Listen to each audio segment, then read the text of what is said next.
Hey guys, Angelica here. For today's video, I'm going to be sharing 3 things that I learned while overseas on my first mission trip.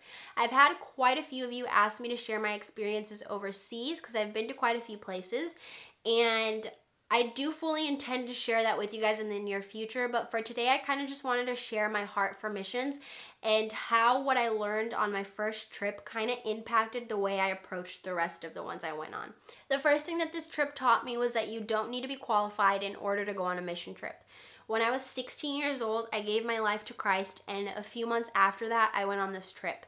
And so I entered this trip feeling extremely underqualified and terrified that I didn't have anything to offer my team or the people I was going to meet in France. However, I'm really glad that I went, because if I hadn't gone on this trip, I would have never been exposed to missions, to YWAM, where I ended up meeting my husband, and I would have never gone into missions full time. And so I think the biggest takeaway from this trip that I learned was that we need to not dwell on what we can and can't do and just show up and let God do the rest. So that would be the first thing I learned. So the second thing that this trip taught me was that missions is so much more than telling people to believe what you believe.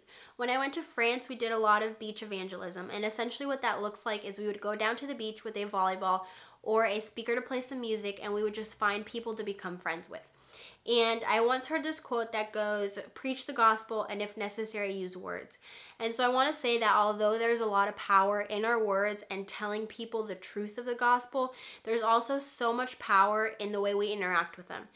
And so I think the biggest takeaway from that was that people want to be heard. People want to be loved. They want to know that you're worth their time. And so the easiest way you can do missions and show someone Jesus is just to love on them and be their friend. So the third thing that this trip taught me was that you don't need to go overseas in order to do missions. When I first signed up to go on a mission trip, I had this expectation that I was going to go to a poor country and work with orphans. And I feel like oftentimes when people hear the word mission or missionary, they get that picture.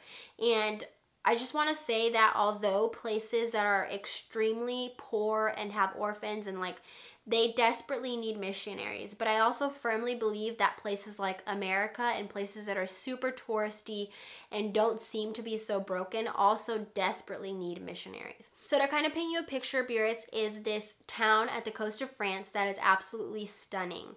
And if I could pack my bags right now and move there, I would. Everything, the food, the scenery, the weather, everything about this place I absolutely loved. But the thing is, this place was also a place that at night would turn into this huge party scene at the beach.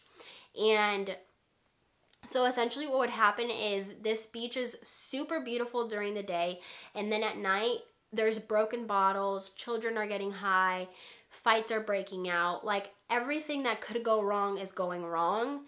And then around 4 in the morning, you have this truck who comes and flips the sand and cleans everything up to make it seem like this beautiful touristy area yet again once the morning hits. And so places like this that seem so beautiful and people don't think to send missionaries to, guys, they're also so desperate in need of someone to go help them. There's still so much brokenness. There may not be people who are starving or people who are in poverty, but there's still so much brokenness. So seeing these things taught me that missions is not just going to a poor country. It's not just going overseas. Although, yes, those things need to be done and those places need help. Missions is wherever you're at. So being here in America, although it seems to be this great place, there's still so much hurting and so much brokenness going on that, guys, your mission field is wherever you're at. Alright guys, so it's just a few of the things that I learned while overseas on my first mission trip. Like I said, I'm going to be sharing more about my experiences overseas in the near future. I just want to say that if you guys want to see a change in this world, it starts with you. And so if you have the opportunity to go on a mission trip or wherever you're at, just use it as your mission field and go impact some people. I will be posting another video next week, so I hope that you guys stick around. Bye!